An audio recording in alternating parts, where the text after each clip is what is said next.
कम से कम शरीफ ख़ानदान के लिए एक बेहतर खबर है, थोड़ा सा रिलीफ है उनके लिए। और उसको लेकिन पोर्ट्रे जिस तरह किया जा रहा है वो खबर वैसे नहीं है। हक़ाइक़ सामने रखने चाहिए। मैंने खुद अपने ट्विटर के ऊपर लिखा कि at least a good news for Sharif, यानी उनकी फैमिली के लिए एक अच्छी खबर है। और वाया नैब के ज़रिए से ये खबर उनकी अच्छी बनी है, क्योंकि इस वक्त वो पाकिस्तान के हुक्मरान हैं, नैब को पूरी तरह कंट्रोल करते हैं। हुआ ये था कि शहबाज शरीफ साहब ने एक उनके ऊपर एलिगेशन लगाया था डेली मेल ने। डेविड रोज़ वहाँ पे एक जर्नलिस्ट हुआ करते थे, उन्होंने शहबाज शरीफ साहब के खिलाफ एक खबर छापी थी माजी में, और उसके बाद उस खबर के ऊपर मामला आगे बढ़ते रहे। 2019 के बाद से फिर शहबाज शरीफ साहब ने एक केस कर दिया डेली मेल के ऊपर, और ये शहबाज शरीफ साहब ने जो केस किया था वो था डेफेमेशन सूट। अच्छा, इसमें ये हुआ था कि शहबाज शरीफ साहब ने कुछ सवालात उठाए थे, उन सवालात का जवाब जो है वो डेली मेल ने जमा करवा दिया था। अब जवाबुल जवाब जमा करवाना था शहबाज शरीफ साहब ने, उसके लिए 13 दिसंबर तक का टाइम मांगा हुआ था। लेकिन बजाय इसके कि वो जवाबुल जवाब जमा करवाया जाता, आज डेली मेल के ऊपर ऑनलाइन एक क्लैरिफिकेशन छपती है। वो क्लैरिफिकेशन उर्दू में कहती क्या है, ज़रा आप समझ लें। 14 जुलाई 2019 को एक खबर शाया होती है मिस्टर शरीफ के बारे में, और एक मजमून शाया किया गया डेली मेल के अंदर जो डेविड रोज़ ने लिखा था। वैसे मैं आपको बता देता हूँ कि पाकिस्तानी सियासतदान के ख़ानदान ने जो बरतानिया में बैरून मुल्क इमदाद के पोस्टर बॉय बन गए हैं, यानी जो उन्होंने पैसा खा लिया है बैरून मुल्क इमदाद का, उसके पोस्टर बॉय बन गए, इस तरह की खबर छपी थी। ये उसका टाइटल था खबर का। फिर लिखते हैं कि ज़लज़ला मुतासरीन के लिए फ़ंड की चोरी, और इसमें 14 जुलाई 2019 को शाया होने वाले मजमून में पाकिस्तान के कौमी एहतसाब ब्यूरो की जानिब से मिस्टर शरीफ के खिलाफ या शहबाज शरीफ के खिलाफ की जाने वाली तहकीकात की इतला दी गई, और तजवीज़ और ये बताया गया कि ज़ेर तफ्तीश रकम में बरतानवी अवामी रकम की जो है वो शमूलियत है, यानी बरतानिया की जो अवाम का पैसा है वो इसके अंदर शामिल है। जो डेफेड के ज़रिए से एक ये तंजीम है, उसके एक तंजीम है जो डेफेड है, उसके ज़रिए से वो पैसा है पाकिस्तान में, और वो सुबह पंजाब को अदा किया गया था ज़लज़ला ज़दगान की मदद के लिए। अच्छा, अब जो क्लैरिफिकेशन है वो पोर्शन आ गया। यहाँ तक वो बता रहे हैं कि खबर हमने क्या दी थी, और ये कौन से वाली खबर है जिसके ऊपर हम क्लैरिफिकेशन दे रहे हैं। अब क्लैरिफिकेशन वाला पोर्शन है, इसको आप सुन लें। पोर्शन ये कह रहा है कि एहतसाब हम कबूल करते हैं कि मिस्टर शरीफ या शहबाज शरीफ पर कौमी एहतसाब ब्यूरो ने कभी बरतानवी पब्लिक मनी या डेफिड की जो इमदाद है उसके हवाले से किसी गलत इल्ज़ाम की तहकीकात नहीं की या उनके ऊपर इल्ज़ाम नहीं लगाया। बात यह है कि उनकी खबर का एक बुनियादी जुज़ ये था कि नैब के अंदर एक इंक्वायरी चल रही है, और वो इंक्वायरी चल रही है शहबाज शरीफ साहब ने ज़लज़ला ज़दगान का पैसा जो बरतानिया ने दिया था वो पैसा खा लिया, और उस पैसे को अपने रिश्तेदारों के ज़रिए से बरतानिया शिफ्ट किया। वो जो अकाउंटों में पैसा गया उसका रिकॉर्ड मौजूद है, और ये सारी डिटेल है जो उन्होंने कहा था। लेकिन अब वो ये कह रहे हैं कि नैब के अंदर तो इंक्वायरी हुई नहीं इसकी, और नैब में केस चला ही नहीं। एक्चुअली नैब के पास इसकी तफसीलात मौजूद थी, लेकिन इसको कभी केस नहीं बनाया गया। यहां पे उनसे एक बुनियादी गलती हुई है, और इस गलती के ऊपर वो कह रहे हैं कि जिसकी हम करेक्शन करना चाहते हैं, और वाजे करते हुए हमें खुशी हो रही है कि इस गलती के लिए मिस्टर शरीफ से हम मादरत ख्वाह अगर उनका इसमें कोई नुकसान हुआ है तो। अब ये मामला यहां पे आप रोक लें।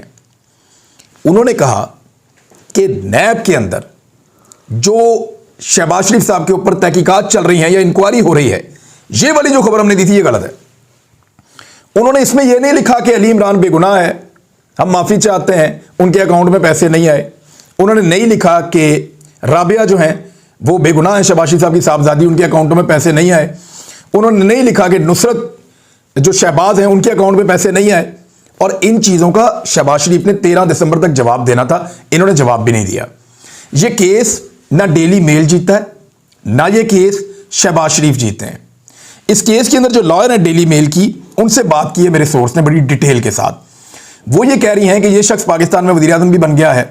आप सिचुएशन को समझते हैं कि नैब के कवानीन भी वहाँ पे बदल गए हैं, और हमें कोई ऐसी उम्मीद नहीं है कि पाकिस्तान से अभी हम कोई सबूत ऐसे ला पाएंगे बहुत लंबा चौड़ा खर्चा करने के बाद, जिन सबूतों की रोशनी के अंदर इस केस को मज़ीद आगे बढ़ाया जाएगा। वैसे ही दोनों पार्टियों का लगभग 1 मिलियन रुपया, 1 मिलियन डॉलर्स, पाउंड्स, यानी 1 मिलियन पाउंड्स, 10 लाख पाउंड्स दोनों पार्टियों के मिला जुला के इस केस के ऊपर खर्च हो चुके हैं। तो फिर राब्ता किया गया उनसे, और उन्हें बताया गया कि पाकिस्तान में आपको कुछ नहीं मिलेगा इस वक्त, तो आप एक सेटलमेंट कर लें। तो ये out of the court settlement हुई है, जिसको हम उर्दू में मुकमुका कहते हैं, अपनी ज़बान में हम कहते हैं मुकमुका हो गया कि ठीक है ना, तुसी जिते نہ 80 جیتتے, یہیں پہ اس کیس کو ختم کرتے ہیں. تو ایکچولی یہ ہوا ہے کہ اس کیس کو ٹیکنیکلی ختم کر دیا گیا ہے. اس میں شہباز شریف صاحب اگر جیتتے تو وہ ملینز پاؤنڈ کا جرمانہ کرتے ڈیلی میل کو, اور ڈیلی میل جو ہے وہ کنگال ہو جاتا اور اس کو وہ پیسہ شہباز شریف کو ہر حال میں دینا پڑتا. اس میں اگر ڈیلی میل جیتتا تو وہ شہباز شریف صاحب سے پورا خرچہ لیتا, جتنا بھی ان کے لائرز کا خرچہ ہوا اور باقی چیزیں ہوئی. تو یہ out of the court settlement اس کو کہتے ہیں. اور out of the court settlement کے اندر جو ایک کمزور لنک تھا ڈیلی میل کا ان کی خبر کے اندر, جہاں پہ انہوں نے یہ کہا تھا کہ نیب میں انکوائری ہو رہی ہے یا نیب کے اندر یہ تحقیقات چل رہی ہیں, تو اس کی انہوں نے تصحیح کی ہے. شہباز شریف نے آج تک یہ جواب نہیں دیا کہ ان کے جو داماد ہیں, ان کی جو بیٹی ہیں, ان کی جو اہلیہ ہیں, ان کے اکاؤنٹوں کے اندر برطانیہ میں پاکستان سے جو پیسہ آیا وہ پیسہ کہاں سے آیا اور وہ کون سا پیسہ تھا. اس کا جواب وہ نہیں دے پائے.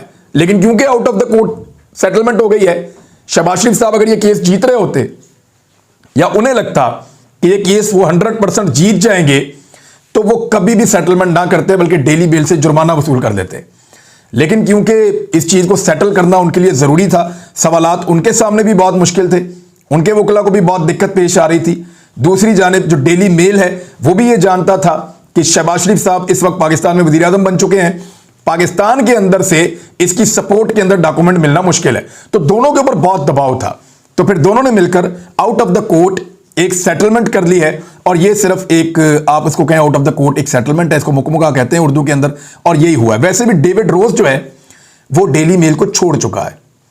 ڈیوڈ روز پہلے ڈیلی میل کا حصہ ہوا کرتا تھا, جب وہ موجود تھا تو بڑے تگڑے طریقے سے اس نے ان ساری چیزوں کو فیس کیا تھا. لیکن اب وہ ڈیلی میل کا حصہ نہیں ہے. میرے ایک سورس نے اس سے بھی بات کی ہے اور وہ بھی ہنس رہا تھا. اس نے کہا جی ان کی اب اتنی دلچسپی نہیں تھی اس کیس کو لے کر, تو اس لیے انہوں نے آؤٹ آف دا کورٹ اس کو سیٹل کر لیا ہے. تو یہ ہے جی پوری خبر, مختصر میں نے آپ کو بتا دی ہے. لیکن پھر بھی شریف خاندان کے لیے یہ اچھی چیز ہے اور ان کے لیے ایک تھوڑا سا ریلیف ہے کہ ایک کیس جو ان کے اوپر بنا تھا, برطانیہ کے اندر ایک خبر چلی تھی, اس پہ انہوں نے کیس کیا تھا, وہ کیس جیت تو نہیں سکے لیکن out of the court settle کروا کے انہوں نے ایک اخبار سے کلیریفیکیشن کروا لی ہے. اب اس کے اوپر وہ بار بار یہ کہیں گے, پاکستان کے میڈیا کے اوپر سرخرو ہو گئے اور اس کو پولیٹیکل اپنے فائدے کے لیے استعمال کریں گے, اور کرنا بھی چاہیے, کرنا بھی چاہیے. کوئی بھی ایک پولیٹیکل پارٹی ہوتی اور ان کو اس طرح کی ایک نامکمل کامیابی بھی ملتی بے شک, تو وہ اس کو استعمال کرتے اپنے پولیٹیکل فائدے کے لیے, اور اسی طرح پی ایم ایل این اس کو اپنے پولیٹیکل فائدے کے لیے استعمال کرے گی. لیکن جو فیکٹس تھے وہ میں نے آپ کے سامنے رکھ دیے ہیں. اب تک کے لیے اتنے, اپنا خیال رکھیے گا, اپنے چینل کا بھی. اللہ حافظ.